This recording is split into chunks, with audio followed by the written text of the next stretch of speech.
रूस के कब्जे वाला क्राइमिया बेहद खौफ में है। ज़ेलेंस्की के ड्रोन ने क्राइमिया को दहला दिया। रूस के रक्षा मंत्रालय का दावा है कि 24 अगस्त को यूक्रेन के जितने ड्रोन हमले किए सब नाकाम कर दिए गए हैं। दुनिया के सबसे सक्षम फाइटर जेट में से एक F-16 सौंपने के फैसले से ज़ेलेंस्की और उनकी सेना का जोश बेहद हाई है। क्राइमिया पर अटैक कर यूक्रेन साबित करना चाहता है कि युद्ध खत्म तब होगा जब 2014 से कब्जाए क्राइमिया से रूस की रवानगी होगी।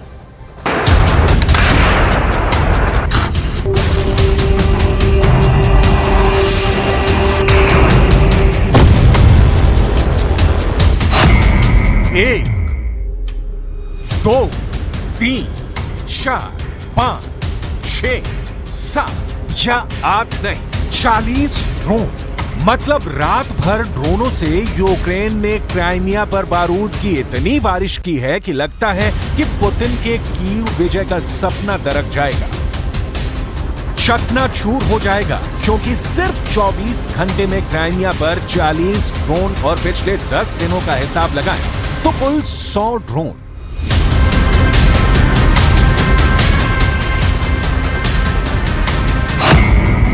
कहां से मिली ज़ेलेंस्की को इतनी ताकत? क्यों फेल हो रहा है पुतिन का पावरफुल एयर डिफेंस सिस्टम?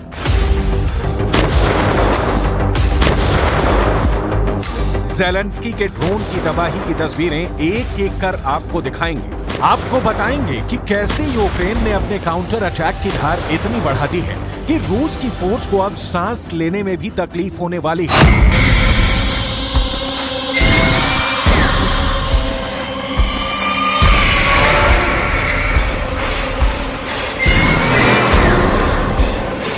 सूरत नहीं बदली तो रूस को भूल जाना होगा कि यूक्रेन का आक्रमण एक भूल थी और क्राइमिया यूक्रेन का ही हिस्सा है।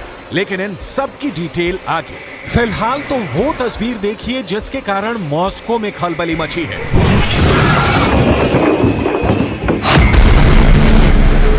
नीदरलैंड से 42 F-16 जेट फाइटर, डेनमार्क से 19 F-16 जेट फाइटर, नॉर्वे से अभी क्लियर नहीं लेकिन 5 से 20 की कोई संख्या हो सकती है। और अमेरिका के पास तो इस F-16 का पूरा बेड़ा ही मौजूद है। ये सारे लड़ाकू विमान यूक्रेन को मिलने जा रहे हैं। जरा सोचिए, 7 F-16 एक बार कीव से क्रेमलिन कूच करते हैं, रूस पर मिसाइलों के प्रचंड प्रहार करते हैं, तो रूस का क्या होगा? और दुनिया ये बहुत अच्छी तरह से समझ चुकी है। तब तो और जब यूक्रेन का दावा है कि उसने रूस के ही नहीं बल्कि दुनिया के सबसे अच्छे एयर डिफेंस सिस्टम में से एक S-400 का कचूमर निकाल दिया है। नॉर्वे के उस ताजा ऐलान के बारे में आपको आगे बताएंगे कि कैसे नाटो की ताकतें रूस की सेना के साथ खेल रही हैं। पुतिन इस वक्त 2 कदम आगे बढ़ते हैं तो 2 कदम उन्हें पीछे आना पड़ता है। लेकिन इसके डिटेल में जाने से पहले रूस को दहलाने के लिए ज़ेलेंस्की के सबसे ताजा ड्रोन हमले की लेटेस्ट रिपोर्ट। रूस के रक्षा मंत्रालय ने क्या कहा, सुनिए। क्राइमिया के ऊपर यूक्रेन के 42 ड्रोनों से हमला किया गया। इनमें से 9 ड्रोनों को रूस के एयर डिफेंस सिस्टम ने मार गिराया और 33 ड्रोन्स को इलेक्ट्रॉनिक वॉरफेयर सिस्टम की मदद से टारगेट हिट करने के पहले जैम कर दिया गया।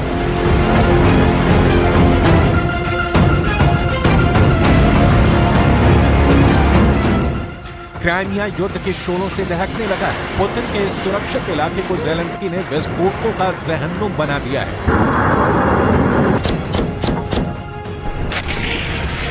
और यही नहीं, यूक्रेन मिसाइलें भी दाग रहा है। ये S-200 मिसाइल सोवियत काल के दौरान की है, जिसे यूक्रेन ने ताजा हमले के लिए अपडेट किया है। मतलब ज़ेलेंस्की के पास जो भी है उससे पूरी शक्ति के साथ रूस पर हमला कर रहे हैं। बहुत सूक्ष्म रूप से नहीं, सरसरी तौर पर भी आप बैटल ऑफ रूस यूक्रेन देखेंगे तो लगता है कि यूक्रेन का पलड़ा भारी होता जा रहा है। लेकिन इसके साथ ये भी नोट करना जरूरी है कि पुतिन के तुड़ीर के अभी कई तीर ज़ेलेंस्की पर चलने बाकी हैं। हम खंगालेंगे पुतिन के हथियार का गोदाम, लेकिन अभी तो जलते क्राइमिया की कुछ और तस्वीरें। रूस के रक्षा मंत्रालय का बयान आया है कि यूक्रेन ने एक उन्नत S-200 air defence missile launch की थी, जिसे मॉस्को के दक्षिण पश्चिम में कलुगा क्षेत्र में रूसी सेना ने पता लगाया और मार गिराया।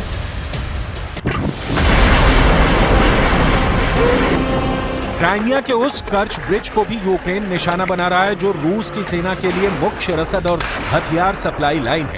असल में ये हमले यूक्रेन की सेना की सोची समझी रणनीति का हिस्सा है। ज़ेलेंस्की ने बार बार क्राइमिया में कीव के शासन को बहाल करने की कसम खाई है, जिस पर 2014 में रूस ने कब्जा कर लिया था। असल में यूक्रेन और रूस के रिश्तों के बीच खाई 2014 से ही बढ़नी शुरू हो गई थी, जिसका फाइनल नतीजा 24 फरवरी 2022 को आया कि पुतिन ने यूक्रेन पर डायरेक्ट अटैक कर दिया। पहले हालात रूस के पक्ष में रहे, लेकिन कैलेंडर में साल बदला और अब धीरे धीरे ही सही यूक्रेन के तकदीर की तारीख भी बदलती दिख रही है। अगर ऐसा ही चलता रहा तो आगे रूस पर हमला ना सिर्फ ड्रोन करेंगे, ना सिर्फ मिसाइलें करेंगे, बल्कि यूक्रेन F-16 से मॉस्को पर बम बरसा सकता है।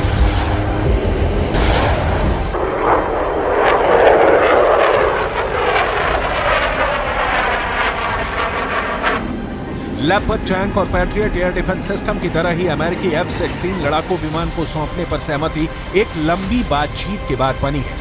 अमेरिका यूक्रेन को F-16 सौंपने को लेकर अब तक अनिच्छुक दिख रहा था। अमेरिका को इस बात का डर है कि इससे रूस के साथ सीधा टकराव बढ़ सकता है, लेकिन ये बातें अब पुरानी हो गई। यूक्रेन के पायलटों को F-16 जैसा एडवांस फाइटर प्लेन उड़ाने की ट्रेनिंग दी जा रही है। यूक्रेन के पायलटों का अंग्रेजी में हाथ बहुत तंग है और F-16 में लगे सिस्टम बेहतरीन अंग्रेजी की समझ की डिमांड करते हैं। लिहाजा F-16 चाहे जितनी बड़ी तादाद में यूक्रेन आए, अभी उसके आने में देर है, लेकिन जिस दिन आ गया उस दिन रूस के पसीने जरूर छुड़ा सकता है। रूस के उप विदेश मंत्री अलेक्जेंडर ग्रुश्को ने अमेरिका को सीधी चेतावनी दी है।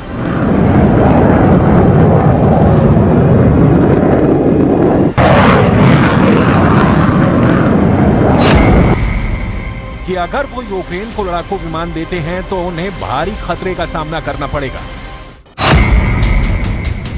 यूक्रेन और विदेश में इसके समर्थक पिछले कई महीनों से F-16 लड़ाकू विमानों के सौंपे जाने के लिए अभियान चला रहे हैं। उनकी दलील है कि यूक्रेन के कब्जे किए गए इलाकों को वापस लेने के लिए काउंटर अटैक की गति बढ़ाने के लिए रूस पर हवाई दबदबा कायम किया जाना जरूरी है।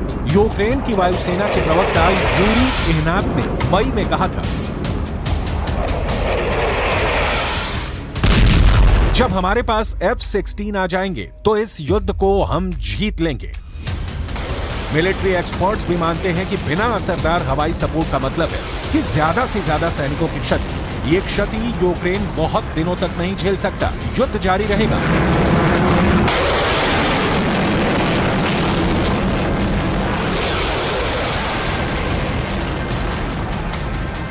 तो सैनिकों को कफन में सोना तय है और यूक्रेन के पास रूस जैसी विशाल सेना नहीं है, जो है सीमा पर है और पिछले 1.5 साल से अपनी जमीन को पुतिन से बचाने के लिए जान पर खेल रहे हैं।